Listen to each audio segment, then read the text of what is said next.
Salut tout le monde, j'espère que vous allez bien. Donc aujourd'hui, nouvelle vidéo zapping. Aujourd'hui les amis, on retourne sur Twitter, se regarder encore énormément de tweets. Comme d'habitude, on ne perd pas de temps, petit like pour la force, petit commentaire pour le référencement. Let's go, on commence avec le premier tweet insolite de la vidéo qui nous vient de Yuri qui a marqué « Je pose ça là, ça peut servir ». Alors là les amis, c'est une séquence avec un mec qui explique comment faire en sorte que Google ne vous écoute plus. Par contre là, il le fait avec un téléphone Android, donc je ne sais pas comment le faire avec iOS. Bref, on écoute. Attention, ton téléphone écoute tout ce que tu dis par l'intermédiaire du microphone et toutes tes conversations sont récupérées par Google et elles sont vendues à des sociétés tierces qui ont besoin de tes données privées pour gagner de l'argent. Et je vais te montrer comment tu peux faire pour désactiver tout ça sur ton téléphone. N'oublie pas de t'abonner et d'enregistrer la vidéo et on voit ça ensemble. Garde ça, tu vas être choqué. Tout d'abord, tu vas aller dans l'application Google sur ton téléphone, c'est ce logo là. Ici, tu vas venir cliquer sur ton logo de ton compte Google juste ici et tu vas aller dans gérer votre compte Google. Une fois que tu arrives ici, tu vas descendre et tu vas aller dans l'option qui s'appelle données et confidentialité. Et c'est ici que tu vas trouver activité sur le web et les applications. Et tu vas voir, tu vas être choqué. On clique dessus et là, regarde bien, tu descends et c'est ici que tu vas pouvoir voir que Google écoute l'intégralité de ce que tu dis puisque pour améliorer les publicités, ils incluent ton activité vocale et audio. Pour te protéger, tu vas tout de suite désactiver cette option. Et ensuite, si tu veux vraiment qu'il n'y ait plus de données sur toi qui soient récupérées, tu vas venir décocher les deux autres options. Et n'oublie surtout pas de cliquer ici pour supprimer toutes les données qui ont été récoltées par Google jusqu'à ce que tu trouves ma vidéo. Mais les mecs, il a quand même ouvert plus de 5 pages. En vrai de vrai, tu ne vois pas cette vidéo, je sais pas comment tu le fais, hein. Une folie. Et on passe sur le tweet de Madjer, c'est marqué « Je vous jure qu'elle y est pour quelque chose dans son accident ». Les amis, cette séquence, elle fait flipper. Regardez. Il était perdu, notre couple. C'est depuis que tu es malade que... Moi, je me sens drôlement mieux depuis que... C'est malheureux, mais je me sens drôlement mieux depuis que tu es malade. Maintenant, je suis égoïste, mais au moins, t'es qu'à moi. À moi toute seule. Putain, le rire de fin. Non, mais regardez la tête qu'il fait à ce moment-là. Moi, je me sens drôlement mieux depuis... C'est malheureux, mais je me sens drôlement mieux depuis que tu es malade. C'est une dinguerie, les mecs. Et le rire à la fin, c'est pour le terminer. Maintenant, je suis égoïste, mais au moins, t'es qu'à moi. À moi toute seule. C'est une dinguerie, les mecs. Franchement, quand tu te remets sur tes pattes, cours vite. Mais bon, j'ai un peu peur parce que quand je vois ces cannes, j'ai l'impression qu'ils sont atrophiés, tu vois. Donc, je sais pas si le mec, il pourra remarcher. Compliqué. Ça fait flipper en tout cas. Bref, on passe sur le tweet de Souley. Et là, les amis, je vous raconte l'histoire parce que c'est une petite dinguerie. Le mec qu'on voit là, c'est un gars qui a fait le malin avec un autre créateur de contenu. Parce qu'il a cru que Internet, c'était la vraie vie. Ouais, sauf que l'autre personne, c'était qui? C'était La Flèche. Pour ceux qui ne savent pas c'est qui La Flèche, c'est un grand Renoir costaud, une personne avec qui tu ne veux pas t'embrouiller. Donc La Flèche, il fait du contenu sur Snapchat. Donc lui, il a fait le malin avec La Flèche et il a mal parlé de quelqu'un de sa famille. Donc La Flèche, il a fait quoi? Il est allé le voir dans sa ville. Il attendait en bas de son bâtiment. Le mec, il n'est pas descendu, mais il a messagé avec ses potes pour leur dire calmez La Flèche, il me répond plus, etc., etc. Bien sûr, La Flèche, il voulait plus parler avec lui sur Internet, il voulait le patater. Donc le mec, il a fait quoi? Il a fait une vidéo d'excuses.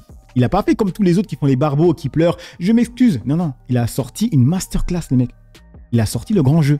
Regardez-moi ça. Une dinguerie. Pas peur de La Flèche au cas où. Chez là, je vois, vous me direz c'est une terreur, vous avez tous peur de lui.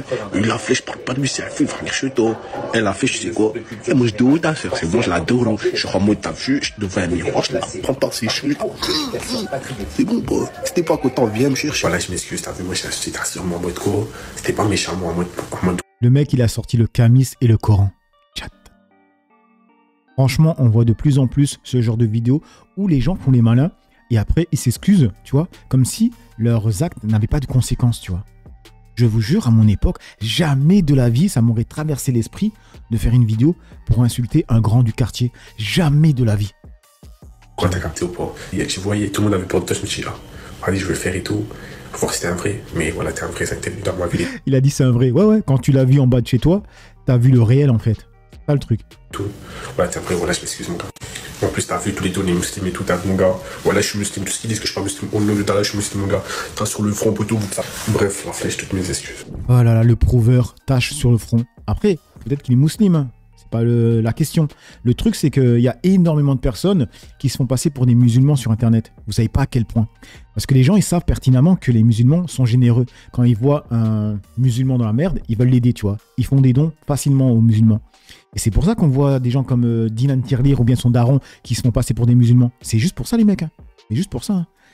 Bref, on passe sur l'étude de BFM TV qui a marqué Thierry Marx déplore la fermeture de 25 restaurants par jour en France. On n'invente rien en disant ça, on travaille avec les tribunaux de commerce et on voit bien qu'aujourd'hui 25 restaurants ferment par jour, alors pour des raisons diverses et variées, je vous l'accorde, mais le problème il est souvent lié à la même chose, augmentation des coûts et l'explosion du coût d'énergie en 2023, même si cette énergie est retombée, finalement le remboursement des PGE, des prêts garantis par l'État, finalement la moindre zone de turbulence, quand vous faites à peine 2% de marge, la moindre zone de turbulence économique termine l'entreprise. Et ça, c'est quelque chose que nous constatons. Et c'est dur parce que ceux qui ferment sont bien souvent ceux qui faisaient du fait maison, qui montraient une jolie image du bistrot, du bouillon, de la haute gastronomie, qui montraient une jolie image de l'attractivité française au travers de sa gastronomie. Et quand on a des établissements de cette qualité, et notamment au milieu rural, qui ferment, eh bien, c'est une vraie inquiétude sur le fond. Et encore une fois, on est inquiet parce que c'est toute l'image et l'attractivité de cet emblème qu'est la gastronomie française. Ok, du coup, qu'en pense le peuple? Gros, quel est le chiffre d'affaires annuel de Thierry Marx, le grand humaniste des cuisines françaises? Baisse tes prix? Sinon, il y en a d'autres qui continueront à fermer. S'ils arrêtaient de voler leurs clients, ici un petit exemple de carte d'un resto type bistrot, ce n'est pas un étoilé, entrée plat dessert, on est à 80 €. 21 € l'entrée la moins chère, 26 € le plat le moins cher. Faut doser, hein, sérieusement. Déjà quand on voit 28 € un burger. Flemme. Du coup, on passe sur ce tweet. Rappelez-vous de cette séquence. Voilà pourquoi ces restos ferment aussi. Les gens n'ont pas envie d'aller travailler là-bas. Souvenez-vous, dans un resto, il faisait, je crois, 40 degrés. Et quand tu regardes qui va travailler là-bas, regardez. Les gens savent faire derrière dans la cuisine. Que des Renois ou des Rebeux. Très compliqué ici parce qu'il fait vraiment très chaud et la différence avec l'extérieur est notable. Je vais vous montrer ça tout de suite. J'ai un thermomètre dans la main, un thermomètre qui nous indique donc la température à l'intérieur de la cuisine près des cocottes. Regardez, là c'est un Indien. Du coup, on passe sur ce tweet de Ahmed et c'est marqué « À ce prix-là, tu deviens actionnaire de l'établissement. Regardez les prix aussi. » Voilà pourquoi ils ferment. J'ai une petite question à vous poser. À votre avis, on a vu 4 verres de rosé chacune. Attendez, on va juste vous montrer où on est. Bon voilà, vous savez. À votre avis, 4 verres de rosé. Hein, Julia? 4 verres de rosé. 4 minimum. Bah non, c'est pas minimum, c'est ce qu'on a bu. 4 chacune, donc 8. À votre avis, on a payé combien? Roulement de tambour. Tambour. On a payé combien? 124 €. Est-ce que vous vous rendez compte? Ça revient à 15 € le verre de rosé. 15 €, c'est 100 francs à l'époque. Avec 100 francs à l'époque, tu faisais les courses pour une semaine. Easy. Easy. Quand la note est arrivée, on s'est regardé, on a eu un arrêt cardiaque, on s'est touché comme ça. 124. Elle écrit aux gens pour dire on a payé 4 verres chacune. Baptiste, s'il te plaît, rembourse-nous. Non mais 124 balles. Et voilà, vous avez la réponse de pourquoi on voit des fast-food partout. Parce que c'est trop cher les restos. Du coup, on enchaîne avec ce tweet de Marcel et c'est marqué, c'est reparti pour les vacances des Macron à Brégançon, où son dispositif de sécurité démesuré nous coûte 60 000 € par baignade. Souriez, c'est vous qui payez. Le couple présidentiel en vacances dans le Var, on vous en parlait hier sur notre antenne. Emmanuel Macron est arrivé au fort de Brégançon ce vendredi accompagné de la première dame. Une résidence d'État, ce fort de Brégançon qui intrigue toujours un peu les vacanciers. Le reportage de Laura Berlioz. Qu'est-ce que c'est ça? La maison du président. Du président, voilà. Le fort de Brégançon en miniature. Cette réplique du fort, Evelyne l'a inventée pour faire rire les enfants, car en réalité, la présence d'Emmanuel Macron, ça m'indiffère. D'autres, au contraire, choisissent cette plage pour une raison bien précise. Nous sommes là aujourd'hui pour voir le fort, peut-être le président, mais bon voilà, déjà au moins voir la résidence des présidents, c'est important. Voilà, allier le tourisme, la mer, la plongée et puis un petit peu de citoyenneté. Et pour ceux qui douteraient de la présence du président, il y a tout de même quelques indices. Des fois, on peut voir passer une voiture avec des fenêtres teintées et on se dit bon, c'est peut-être lui, mais c'est tout. Mais on sait qu'il est là parce qu'il y a des gens qui gardent, donc il y a de la sécurité. Une agitation qui a même perturbé certains touristes étrangers. On pensait qu'il y avait des pickpockets ou quelque chose que nous ne savions pas. On a pensé, oh, quelle sorte de plage c'est? Est-ce qu'on a le droit d'être là? Est-ce que c'est dangereux? Mais maintenant, nous avons vu le bâtiment et nous trouvons très beau. Habituellement, le chef de l'État séjourne dans le Var jusqu'à la commémoration de la libération de la ville de Bormes-les-Mimosas le 17 août. Ok, et du coup, il y a marqué le dispositif en question. Regardez, ça va être marqué là, attendez. Accepte, bébé, c'est marqué où? Le tarot. Eh bien, ah, chiant que leur pub. Alors, c'est là, voilà. Donc, c'est marqué « On sort toujours la grosse artillerie », a confirmé notre confrère Christian Proto. Ce dispositif coûterait 60 000 € aux contribuables à chaque fois que le président désire nager dans la Méditerranée. Pour éviter de telles dépenses et cette mobilisation des forces de l'ordre, le couple a fait construire une piscine hors sol en 2018 pour la somme de 34 000 €. Allez, on passe sur le tweet de Camille Moscou. Ah oui, et là, c'est le président du Portugal. Et regardez, le mec, il va à la plage.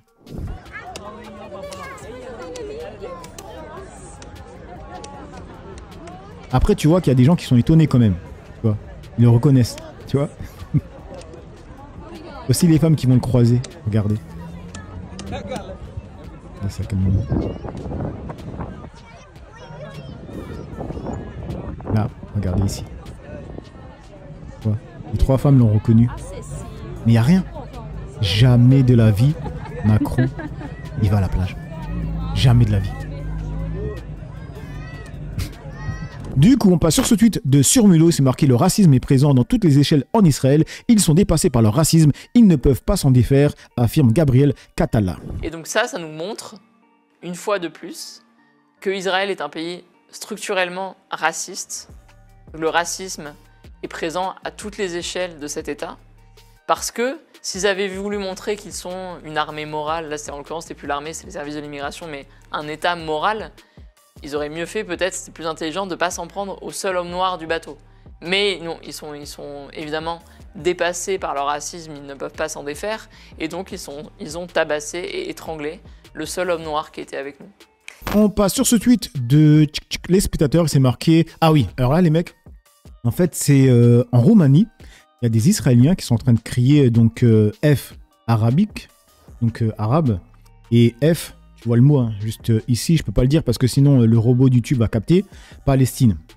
Et quand j'ai vu cette séquence, ça m'a fait penser à Amsterdam. Souvenez-vous, à Amsterdam, il y avait des supporters qui ont fait ça, et qui ont croisé des Maghrébins, qui les ont patatés, et ensuite il y a les Maghrébins qui sont venus les patater. Et ensuite c'est devenu quoi? Un pogrom. Regardez.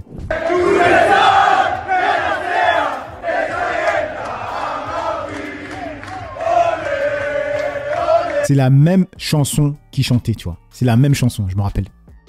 Là, s'ils croisent des Maghrébins, ils vont les patater. Et si, par malheur, des Maghrébins patatent ces mecs-là, pogrom.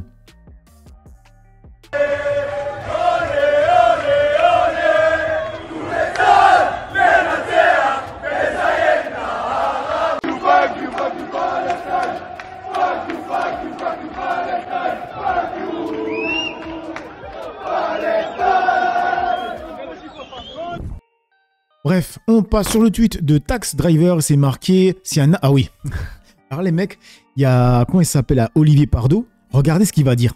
Imaginez, comme il le dit si bien, donc si c'était un avocat de confession musulmane qui disait ça. Oui, puis je viens d'un combat judiciaire, un combat médiatique. Nous sommes quelques-uns. J'ai cité Meir Habib. Il y a aussi Jules William Goldanel. Donc nous sommes... considérons-le ainsi, nous aussi des soldats d'Israël qui ne prenons pas les mêmes risques que les soldats. Et je suis bien placé pour savoir quels risques ils prennent, mais nous avons notre part de risque. Voilà. En même temps, on n'est pas étonné. Il y avait Darmon qui avait dit un truc dans le genre, tu vois. Il savait pour qui il roulait, tu vois. Moi, je l'ai toujours dit, les gens savent avec quel maillot je joue. Hein. Le dos au mur, et s'il y avait un choix ultime à faire, j'ai un maillot blanc avec 2 bandes bleues et le Magen David. Il n'y a pas de discussion à avoir. Je suis juif à 1000%. Point. Du coup, on termine avec ce tweet de BFM TV, c'est marqué « C'est là qu'on va habiter bientôt ». 20 ans après le démantèlement des dernières colonies à Gaza, ces Israéliens revendiquent le droit de s'installer dans l'enclave palestinienne. Ils sont venus de Tel Aviv porter le drapeau israélien au plus près de Gaza. Juste au bout de ce champ, l'enclave palestinienne en ligne de mire. Et alors que les bombardements se poursuivent, Ayala... Regardez le sourire. Je pensais que Israël faisait la guerre pour récupérer les otages et parce qu'ils avaient le droit de se défendre. Israël a le droit de se défendre. Mais non, ils ont rasé Gaza pour que eux viennent s'installer. Et après, il y a le Simon Mouze, je ne sais quoi, qui dit que le Grand Israël, c'est la théorie du complot, tu vois, une théorie du complot. Il voit déjà. J'aurai une maison sur la mer, exactement là, les pieds dans l'eau. C'est un moment historique, on revient sur nos terres. Et quand on l'interroge sur le sort des Palestiniens, Puisqu'ils viennent pour nous tuer, non, on ne va pas penser à eux. 20 ans... Mais les mecs, en fait, imaginez qu'après le Bataclan, on aille en Belgique, on rase Molenbeek, là, l'endroit là d'où ils viennent les terreaux, et qu'ensuite, on s'y installe. C'est de ce niveau-là, en fait. Hein. Après le démantèlement des dernières colonies israéliennes dans Gaza, une marche pour retourner vivre là-bas. C'est là qu'on va habiter bientôt. Allez, on envoie des bisous à Gaza. Pas bientôt, maintenant. Ciao. C'est le rêve de Rina, son mari et ses 5 enfants. Même sous une tente, même sans tente, à la belle étoile, on va retourner vivre là-bas, grâce à Dieu.